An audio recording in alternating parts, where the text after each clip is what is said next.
Assalamualaikum warahmatullahi wabarakatuh. Hari ini kita masih belajar tema 5 pengalamanku, subtema 1 pengalamanku di rumah, pembelajaran yang ke-6. Sebelum kita mulai, kita berdoa terlebih dahulu. Bismillahirrahmanirrahim. Rabbi zidni ilman warzuqni fahman. Amin. Sepupu Benny datang dari kampung. Benny senang dikunjungi saudaranya. Benny dan sepupunya saling berkunjung. Benny selalu menjaga kerukunan antar keluarga. Sikap ini contoh perilaku sesuai sila ketiga Pancasila. Amatilah gambar berikut ini. Amatilah gambar tersebut. Buatlah pertanyaan sesuai gambar. Mintalah temanmu menjawabnya. Bapak kasih contoh dulu ya pertanyaannya. Sikap apa yang ditunjukkan Benny dan sepupunya? Jawaban temanmu, sikap yang ditunjukkan Benny dan sepupunya adalah hidup rukun. Kamu harus hidup rukun, rukun dengan teman, rukun dengan anggota keluarga, rukun dengan tetangga. Hidup rukun merupakan contoh perilaku yang baik. Hidup rukun sesuai sila ketiga Pancasila. Bacalah percakapan berikut. Perhatikan percakapan Benny dan sepupunya. Benny, aku punya tugas dari guruku. Aku ingin mendiskusikan denganmu. Diskusinya selama libur di sini ya. Hidup rukun antar anggota keluarga. Ini contoh yang baik. Contoh ini sesuai sila ketiga Pancasila ya. Adakah contoh lainnya? Kebetulan sekali, aku baru mempelajarinya. Selain itu, ada contoh lainnya, seperti mengutamakan kepentingan keluarga, tidak memaksakan kehendak, saling menyayangi, saling menolong, saling menghormati, dan saling menghargai. Juga gotong royong di antara anggota keluarga, menjaga dan memelihara harta benda keluarga. Perhatikan gambar berikut, contoh perilaku di rumah yang sesuai sila ketiga Pancasila. Pilihlah dengan memberi centang. Apakah bertengkar dengan saudara sesuai sila ketiga Pancasila? Bekerja sama membawa barang, apakah sesuai sila ketiga Pancasila?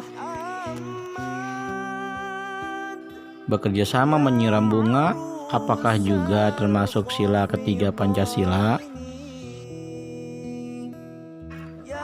Makan bersama keluarga, apakah juga termasuk sila ketiga Pancasila?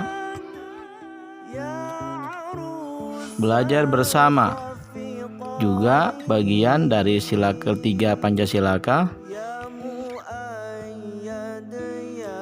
Memberi hadiah, apakah itu juga termasuk bagian dari yang sesuai sila ketiga Pancasila?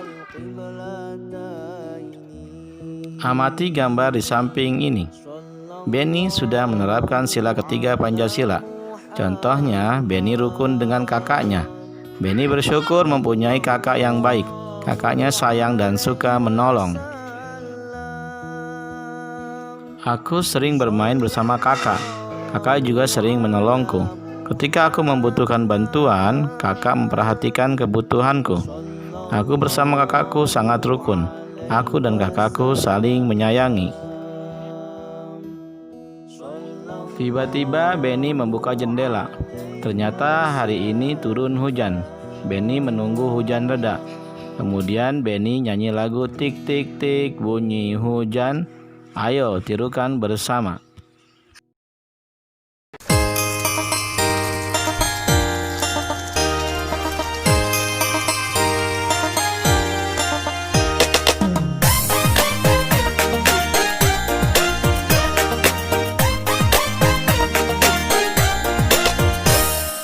Tik tik tik bunyi hujan di atas genting. Airnya turun tidak terkira.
Sepupu Benny membaca puisi tentang hujan.